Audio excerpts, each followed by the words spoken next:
bueno, todavía sigue persistiendo, siento yo que ya le califica un poquito mejor el licenciado. Sí, hombre, primero Dios. Bueno, está bien. Entonces, ahí estamos.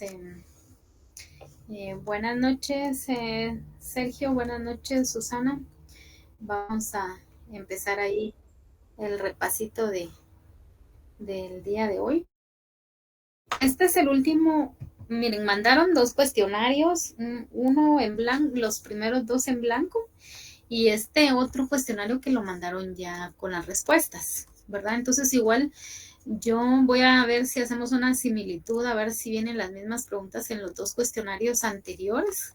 En el primer cuestionario nos dividimos las preguntas entre varios compañeros y sí logramos contestarlo. Ya en el siguiente cuestionario pues ya no dio tiempo porque con eso de que ya venían los exámenes y todo eso, entonces ya no lo hicimos.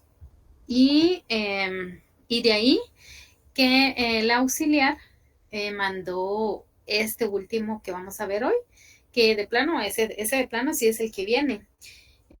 Entonces, yo ahorita aquí estoy viendo, por ejemplo, aquí, este es el que acá estaba presentando en pantalla, este es el otro que nos había mandado anteriormente el auxiliar.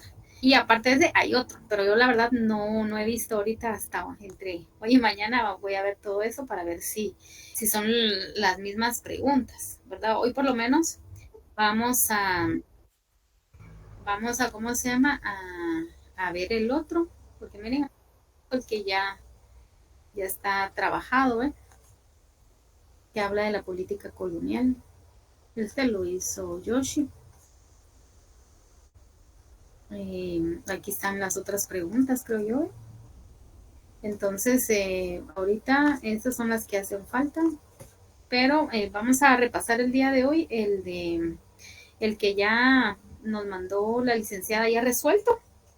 Y entre hoy y mañana hago la comparación entre este y los otros dos que nos habían mandado anteriormente, porque todavía estoy como aterrizando de ni siquiera, solo el primer cuestionario estoy consciente, el segundo ni siquiera vi las preguntas. Y este último que ella ya lo mandó con todo y respuesta, pero estaba viendo que son exactamente 20 preguntas. Entonces es posible que este sea el examen, porque aquí en esta primera parte va de la 1 a la 6 y después empieza de la 1 a las 7, 8, 9 y más estas otras que vemos acá, al sumarlas suman 20 preguntas cabales, que eso es lo que va a venir en el examen, porque el licenciado no deja trabajo de nada.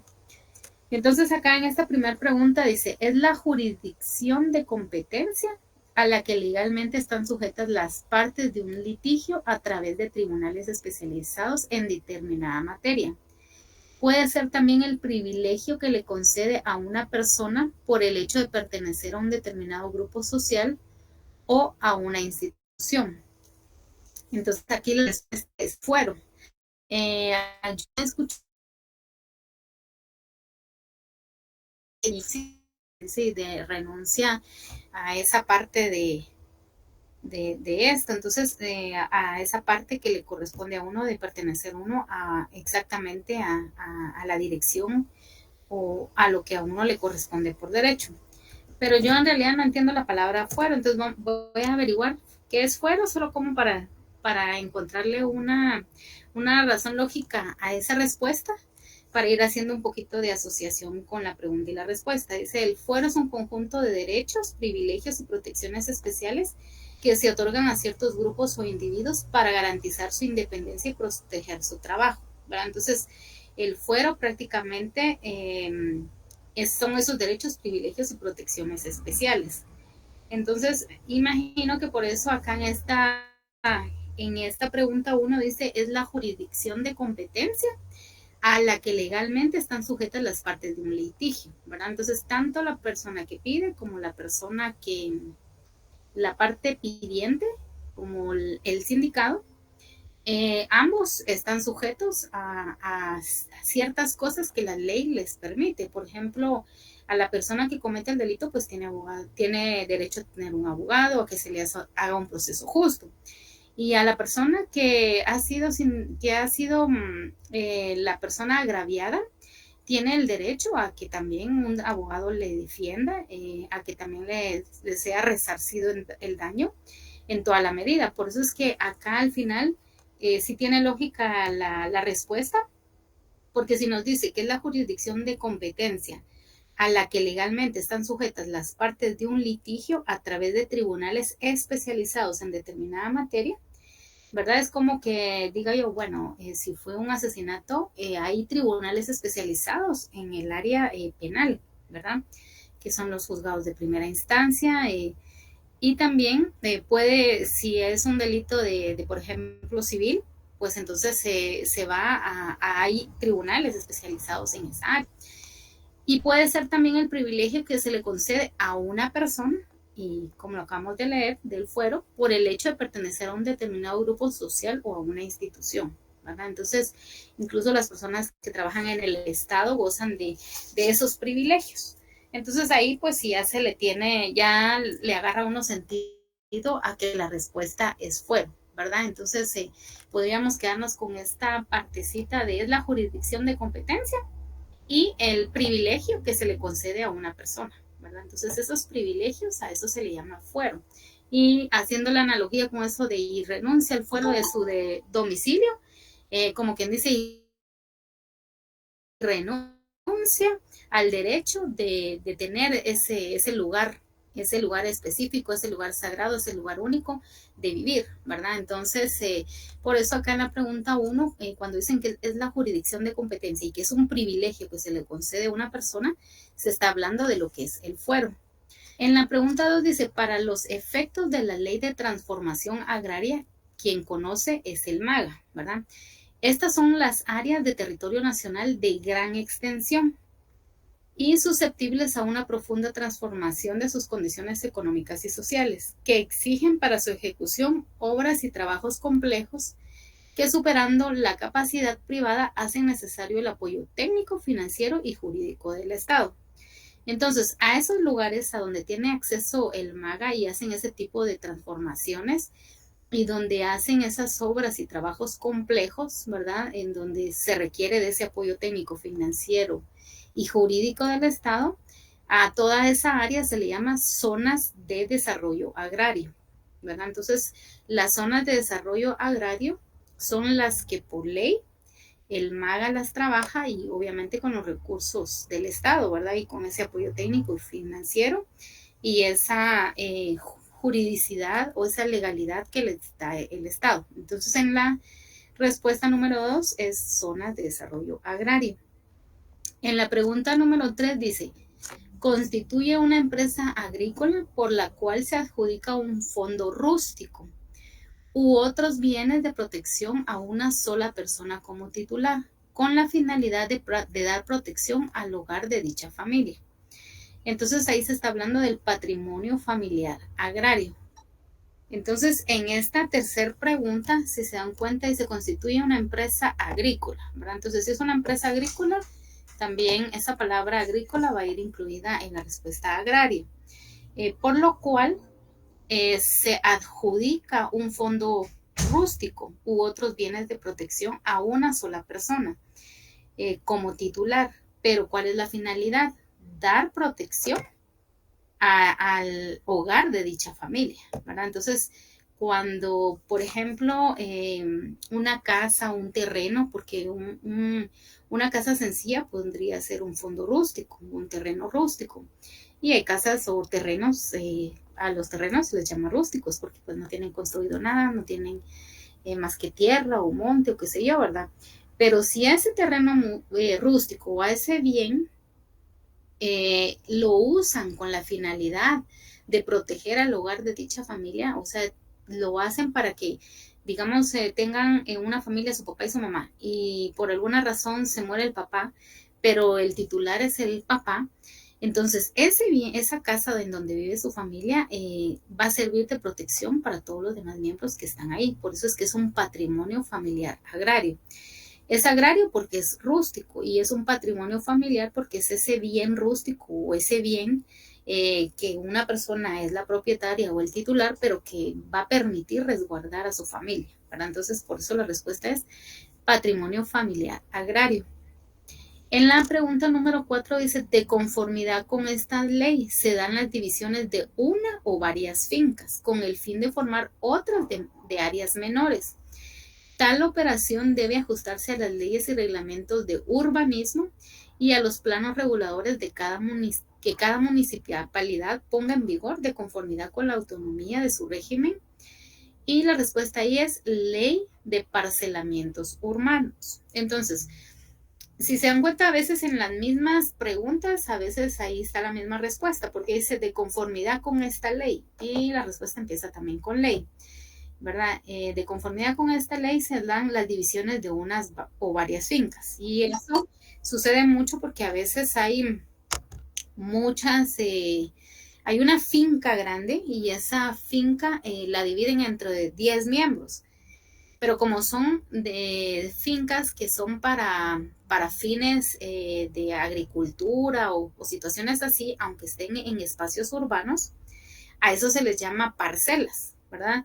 Porque ahí van a seguir produciendo, teniendo ganado o caballos o algo de agricultura.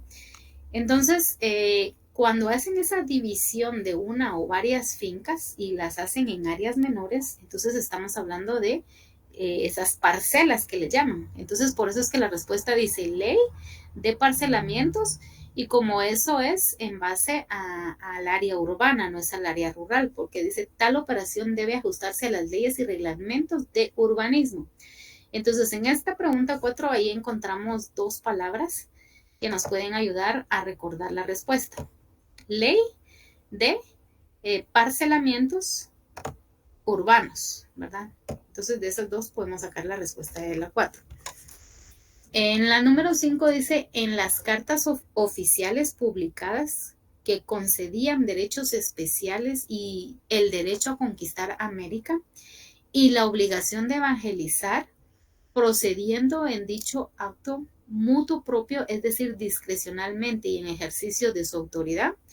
A eso le llaman las bulas. Y yo recuerdo que en su oportunidad le llamaban bulas papales, que era ese permiso que daba el Papa o daba la iglesia para poder evangelizar o a cualquier lugar que llegaran, hablaran en nombre de Dios, ¿verdad? Y sí o sí evangelizaran a esas personas. Por eso acá la respuesta solo es las bulas, pero solo como para hacer un poquito de referencia, eran las cartas oficiales publicadas y como antes la iglesia tenía mucho poder con la corona, estaban así como que de tú a tú, porque la iglesia no hacía algo sin la autorización o sin la bendición del Papa.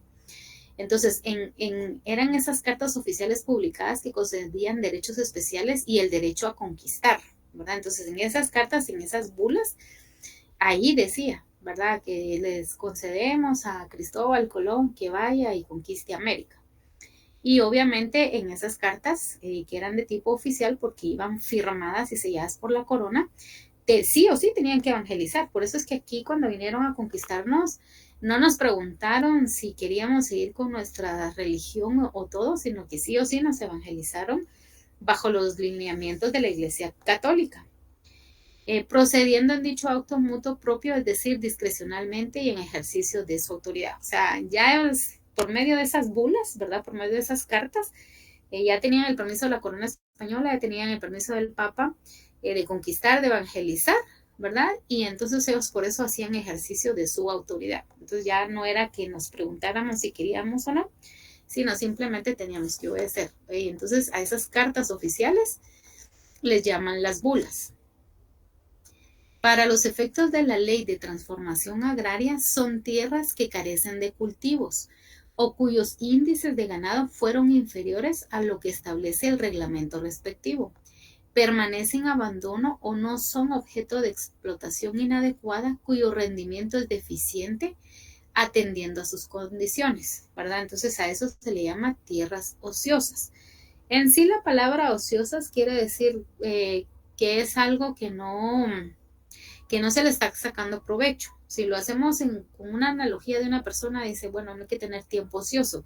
O sea, no hay que tener tiempo donde no te permita hacer nada, porque en ese tiempo puede ser ocasión para hacer cosas que uno ni pensaba.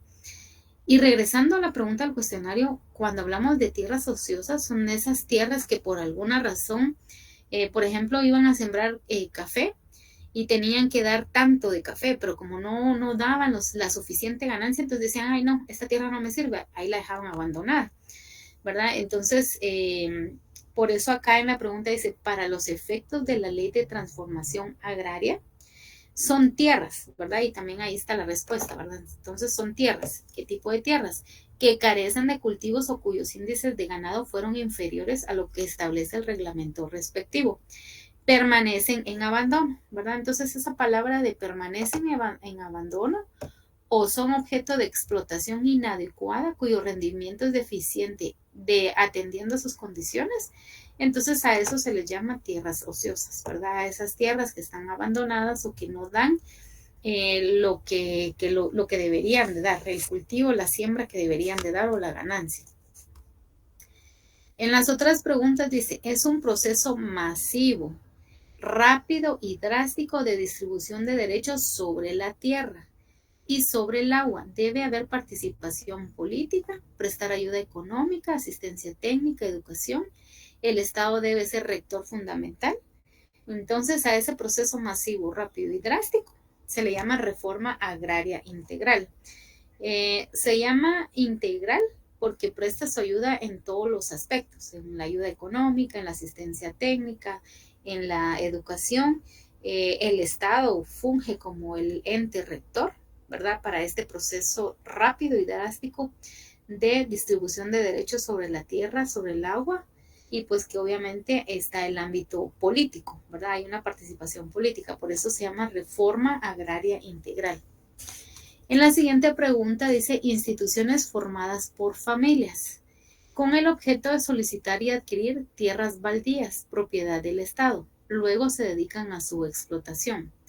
Entonces, al conjunto de esas instituciones formadas por familias se les llama cooperativas.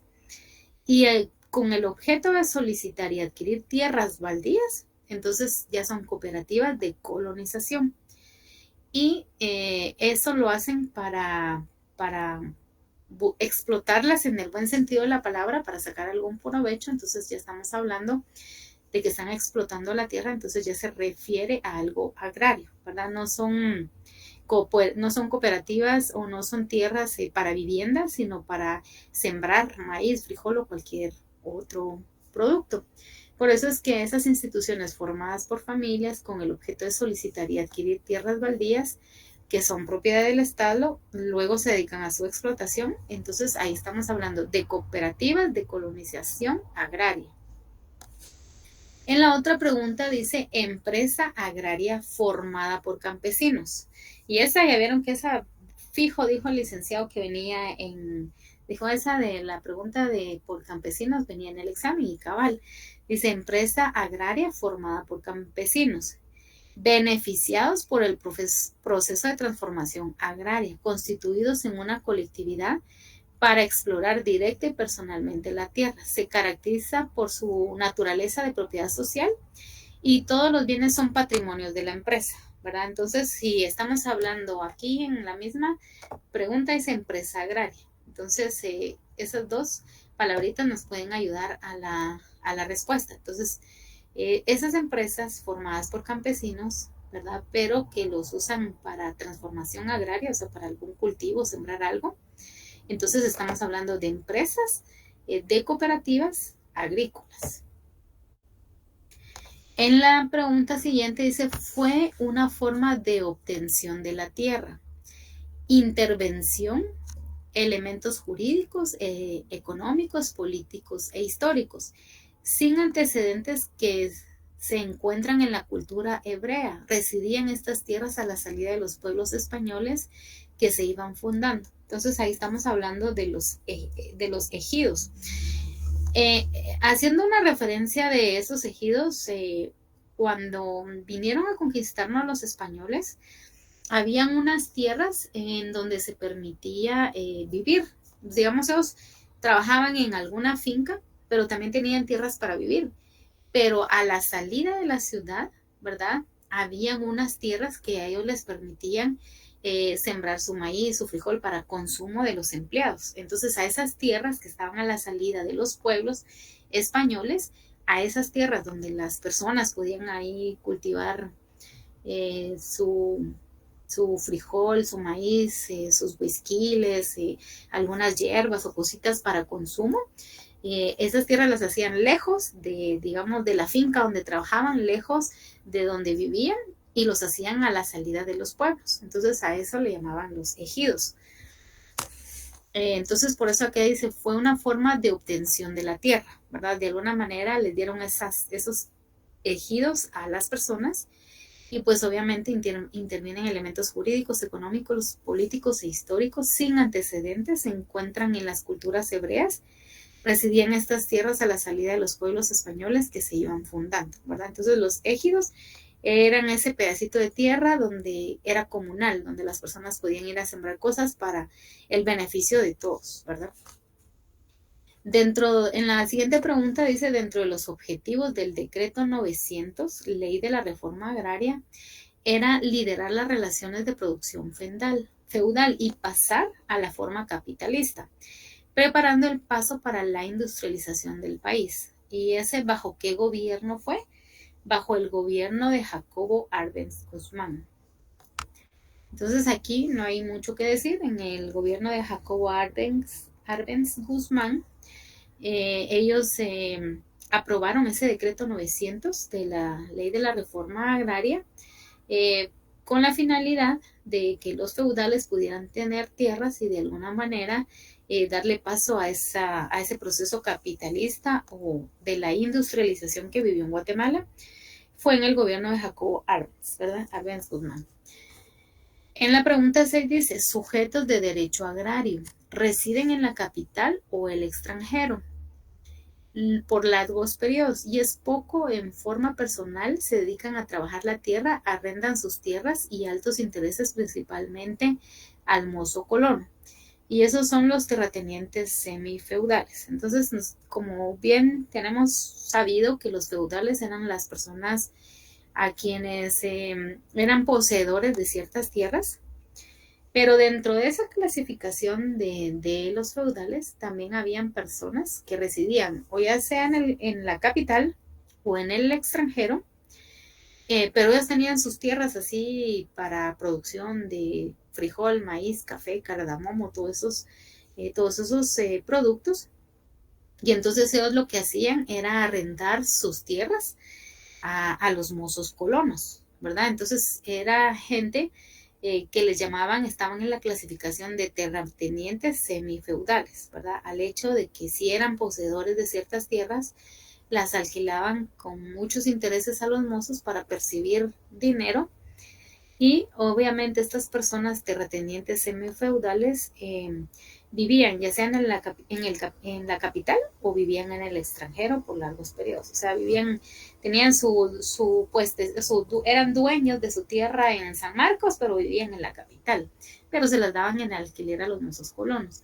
O quizás eran personas que vivían, porque aquí hubo mucha gente que viene de otros países como Rusia, Inglaterra, Estados Unidos, y ellos eran dueños de estas tierras, las dejaban en alquiler y pues después ya solo recibían sus intereses. Por eso es que ellos eran terratenientes semifeudales, ¿verdad? Eran dueños, propietarios de tierras, pero la única diferencia con los terratenientes feudales es que estos terratenientes semifeudales o vivían en la capital o vivían en el extranjero, pero por largos periodos de tiempo. En la siguiente pregunta dice, los aparceros, los trabajadores del campo, los aparceros eran los que trabajaban en las parcelas, ¿verdad? Y estas personas obviamente trabajaban en el campo. Las comunidades indígenas, comunidades campesinas que tengan o no personalidad jurídica y quienes se harán representar con base en el derecho consuetudinario indígena son objeto de derecho agrario, ¿verdad? Entonces esta es como una pregunta de completación. Que prácticamente los aparceros, los trabajadores del campo, también los trabajadores de comunidades indígenas o campesinas, y que ellos no tenían esa personalidad jurídica, pero sí tenían el derecho de ser representados en base a la costumbre, al derecho consuetudinario indígena. Entonces ellos son objeto de derecho agrario.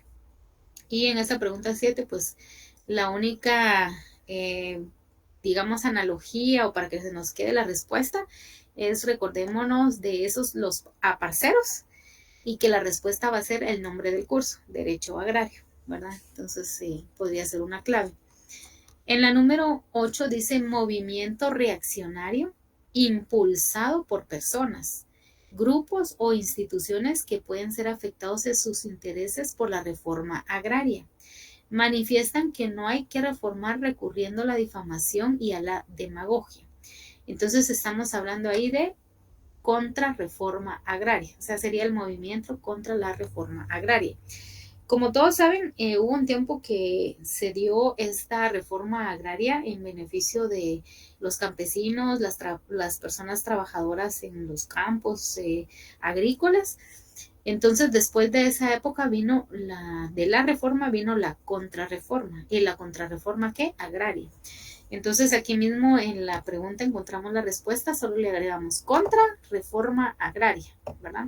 Y ahí ya podemos obtener la respuesta. Y solo para tener como esa historia, es ese movimiento reaccionario impulsado por personas, grupos o instituciones que pueden ser afectados de sus intereses por la reforma agraria. Entonces, la reforma agraria le dio ciertos beneficios a ciertos grupos sociales, y como a la población no le pareció, e hicieron una contrarreforma agraria, ¿verdad? O sea, buscaron la manera de protestar contra esas reformas que les habían dado a través de una difamación y demagogia, y por eso es que a ese movimiento se le llamó contrarreforma agraria. En la pregunta 9, constitucionalmente, mediante programas especiales y legislación adecuada, el Estado proveerá de tierras estatales a las comunidades indígenas para que las necesiten para su desarrollo. Entonces ahí también encontramos en la misma pregunta parte de la respuesta, ¿verdad? Tierras para las comunidades, y también está la palabra comunidades. Y entonces ya solo le agregamos agrícolas, ¿verdad? Porque prácticamente este curso de Derecho Agrario hace mucha alusión a la palabra agrícola. Entonces acá, repitiendo, dice constitucionalmente, mediante programas especiales y legislación adecuada, el Estado proveerá de tierras estatales. ¿Para quién? Para las comunidades indígenas, para las que necesiten para su desarrollo, ¿verdad? Entonces estamos hablando acá de tierras para las comunidades, ¿verdad? Y aquí en lugar de indígenas ponemos la palabra agrícolas, tierras para las comunidades agrícolas, que les daban a las comunidades indígenas, para que pudieran ahí sembrar y tuvieran ingresos para su desarrollo en todo sentido. En la siguiente pregunta dice, para los efectos de la ley de transformación agraria, quien conoce es el MAGA. Los propietarios que conceden tierras en arrendamiento a campesinos no podrán cobrar una renta mayor del porcentaje en efectivo o en especie de la producción total del cultivo por cosecha. ¿A qué porcentaje? A no más del 6%. Entonces ahí la respuesta es 6%. A mí se me hace que este examen viene de selección, ¿verdad? Porque aquí da la sensación de, 6%, y me imagino en la otra pregunta también dice, la expropiación. Entonces solo es de subrayar la respuesta correcta. En esta pregunta, en donde dice que no podrán cobrar más de una renta mayor, ¿de qué renta mayor? No más del 6%. En la siguiente pregunta dice, ¿es la institución que por medio de la extensión de dominio se da por causas de utilidad pública colectiva, beneficio social o interés público debidamente comprobados y previa justificación, indemnización? Entonces estamos hablando de la expropiación, ¿verdad? Y eso sí, he escuchado yo mucho de que hay gente que es dueña, por ejemplo, ahí en la calzada La Paz, había gente que tenía sus casas ahí donde ahora es la calzada. Entonces a estas personas les expropiaban de su tierra porque iban a ser de dominio público por beneficio de la mayoría, ¿verdad? Entonces a ellos les compraban y les daban una indemnización, aunque no era opcional, o sea, la persona sí o sí tenía que desalojar ahí. Entonces lo que más les convenía era recibir el dinero que el Estado les daba. Por eso es que se llama la expropiación, porque a las personas que son dueñas de algo les quitan esa propiedad de ser dueños, pero a cambio de eso les dan una indemnización por el terreno que ellos están dando, por la casa, porque después las botan y hacen carreteras ahí. Por eso dice, es la institución que por medio de la extensión de dominio se dan por causas de utilidad pública colectiva, ¿verdad? O sea, porque van a hacer una calzada que es para beneficio de la mayoría, que es pública, ¿verdad? Que es a beneficio colectivo o un beneficio social o interés público debidamente comprobados y previamente justificación, indemnización, o sea, que les van a indemnizar. Tampoco es que se las quiten y no les den nada. A esa serie de situaciones se le llama la expropiación. En la siguiente pregunta dice, principio de la política indiana agraria colonial respecto a la tierra que ejerció la corona española por derecho a conquista. Puso las bases legales para el desarrollo del latifundio. Y entonces estamos hablando ahí del principio, teoría del señorío, ¿verdad? Entonces acá está en la misma pregunta parte de la respuesta, principio, ¿verdad? De la teoría del señorío. Entonces acá dice principio de la política indiana agraria colonial respecto a la tierra que ejerció la corona española por derecho a la conquista. Entonces cuando la corona española tenía el derecho de conquistar, le llamaban el señorío y puso las bases legales para el desarrollo del latifundio. Entonces ese es el principio, teoría del señorío. En la siguiente pregunta dice, son personas que se dedican a la actividad agraria, viven y trabajan en fincas que no son de su propiedad, reciben un salario mixto, ya sea en especie y dinero, trabajan la tierra para cultivarla como salario competitivo. Puede considerársele como proletariado rural porque su actividad crea valor y produce plusvalía. Entonces, ese concepto hace referencia a los mozos colonos. Y en la última pregunta, la número 20, se podría decir, la legislación de la propiedad en la época colonial. Esta respondía a casos particulares del momento y lugar, por ese motivo era de carácter caprichosa y carente de unidad. Y entonces a esa legislación se le llamaba una legislación casuista, ¿verdad? Porque era de carácter caprichoso y carente de unidad. Entonces voy a darle una leída nuevamente a las 20 preguntas, ya sin explicación, solo a manera de que vayamos ya cimentando la respuesta. Y con eso vamos a terminar el repaso del día de hoy. En la primera dice, es la jurisdicción de competencia a la que legalmente están sujetas las partes de un litigio a través de tribunales especializados en determinada materia. Puede ser también el privilegio que se le concede a una persona por el hecho de pertenecer a un determinado grupo social o a una institución. Y a eso se le llama fuero. La respuesta es fuero. La siguiente es, para los efectos de la Ley de Transformación Agraria, quien conoce es el MAGA. Estas son áreas del territorio nacional de gran extensión, susceptibles de una profunda transformación de sus condiciones económicas y sociales que exigen para su ejecución obras y trabajos complejos que, superando la capacidad privada, hacen necesario el apoyo técnico, financiero y jurídico del Estado. La respuesta es zonas de desarrollo agrario.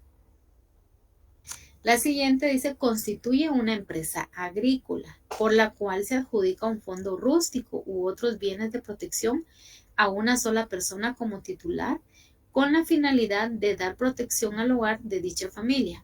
y a eso se le llama patrimonio familiar agrario. Esa es la respuesta. Patrimonio familiar agrario. En la siguiente dice, de conformidad con esta ley, se dan las divisiones de una o varias fincas, con el fin de formar otras de áreas menores.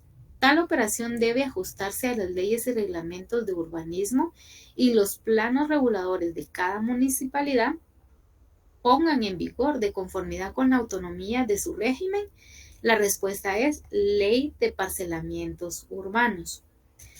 La siguiente dice que eran las cartas oficiales publicadas que concedían derechos especiales y el derecho a conquistar América y la obligación de evangelizar, procediendo en dicho acto mutuo propio, es decir, discrecionalmente y en ejercicio de esa autoridad. Entonces a esas cartas se les llaman las bulas. La número 6, para los efectos de la Ley de Transformación Agraria, son tierras que carecen de cultivos y cuyos índices de ganado fueron inferiores a lo que establece el reglamento respectivo. Permanecen en abandono o son objeto de explotación inadecuada, cuyo rendimiento es deficiente atendiendo a sus condiciones. Entonces estamos hablando de las tierras ociosas. Esa es la respuesta, tierras ociosas.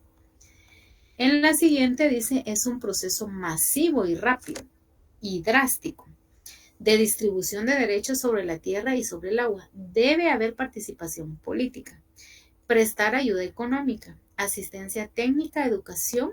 El Estado debe ser rector fundamental.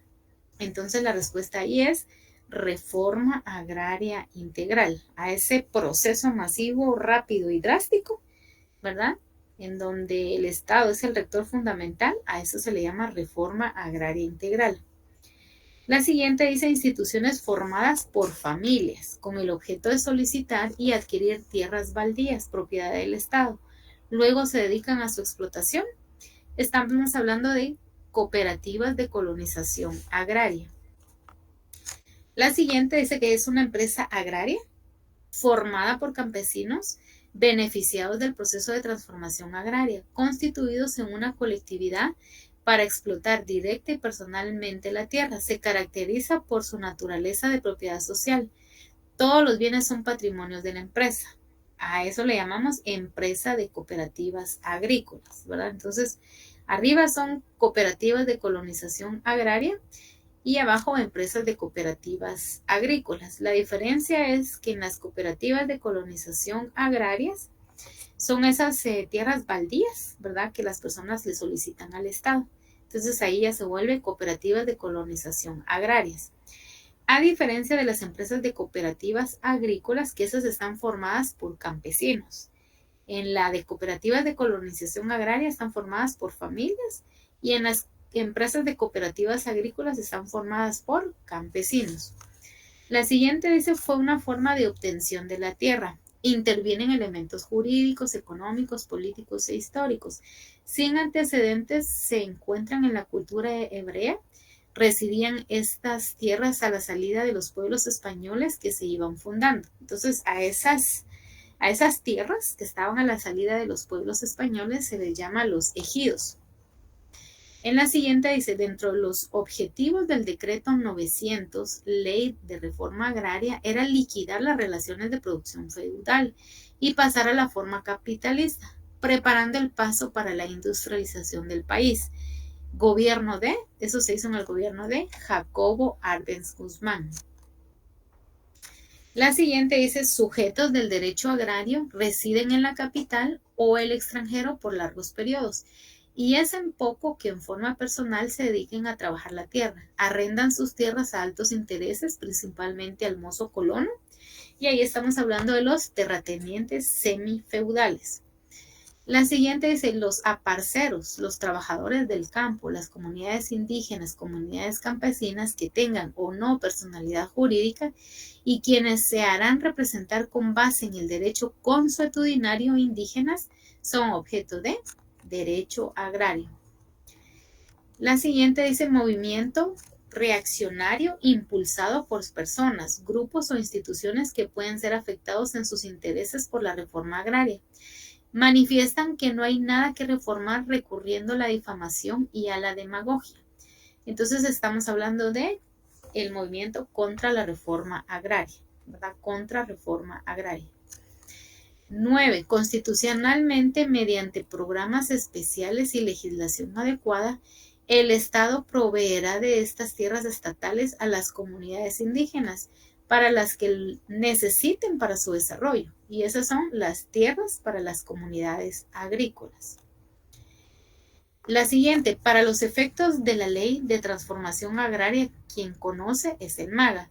Los propietarios que conceden tierras en arrendamiento a campesinos no podrán cobrar una renta mayor de cierto porcentaje en efectivo o en especie de la producción del cultivo por cosecha. ¿Y cuál es ese porcentaje? El 6%.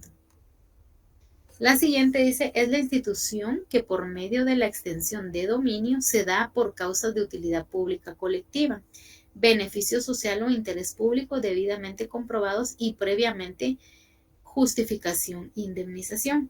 Eso es la expropiación. La siguiente dice, principio de la política indiana agraria colonial respecto a la tierra que ejerció la corona española por derecho a conquista. Puso las bases legales para el desarrollo del latifundio. A eso le llaman principio, teoría del señorío. La siguiente dice, son personas que se dedican a la actividad agraria, viven y trabajan en fincas que no son de su propiedad, reciben un salario mixto, o sea, en especie y dinero, y trabajan la tierra para cultivarla como salario competitivo. Pueden considerárseles como proletariado rural, porque su actividad crea valor y produce plusvalía. Ellos son los mozos colonos. Y la última pregunta dice que es la legislación de la propiedad en la época colonial. Esta respondía a casos particulares del momento y lugar, por ese motivo era de carácter caprichosa y carente de unidad. Entonces la respuesta es casuista. Entonces esto sería lo que tendríamos que aprendernos para el examen del viernes, compañeros. No sé si alguien tiene alguna duda, algún aporte o algún comentario, y si no, pues vamos a ir a descansar luego, por lo menos el día de hoy. Mañana le vamos a dar duro otra vez a agrario y tal vez ya empezamos a repasar civil o procesal, que es